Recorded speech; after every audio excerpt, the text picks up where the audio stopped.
என் ஃப்ரெண்டை வந்து பொண்ணு பார்க்க வந்திருக்காங்கன்னு சொல்லியிருந்தேன். அவங்க என்னைய வந்து நாத்தனாருக்காக சும்மா சிம்பிளாக வந்து பழம் பூலாம் கொடுத்துருந்தாங்க. எதுக்குடின்னு கேட்டால் இருந்தாலும் அவங்க நாத்தனார் கவனிக்கணும்ல அப்படின்னு சொன்னாங்க.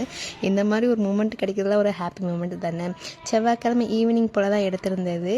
நல்ல தண்ணி பிடிச்சிட்டு செடிக்கெலாம் தண்ணி ஊற்றிட்டு ரொம்ப நாள் ஆச்சு முருகனுக்கு வந்து வெத்தலை தீபம் போட்டு இனிமேல் ஒரு கோரிக்கை வச்சுருக்கேன்.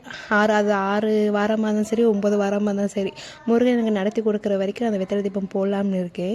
வெத்தலை தீபத்தில் நம்ம வீட்டில் இருந்து செடியில் பறித்து அது வெத்தலை தீபம் அவ்வளோ ஒரு ஹாப்பியாக இருந்துச்சு. ரொம்பவே சாட்டிஸ்ஃபேக்ஷனாக இருந்துச்சு. வெத்தலை வந்து காம்பு கிள்ளிட்டு மஞ்சள் குங்குமம் போட்டு வச்சுட்டு அதோட கொஞ்சம் துவரம் பருப்பு வச்சு நெய் தீபத்தில் வந்து கொஞ்சம் தேன் ஊற்றி விளக்கேற்றிருக்கேன்.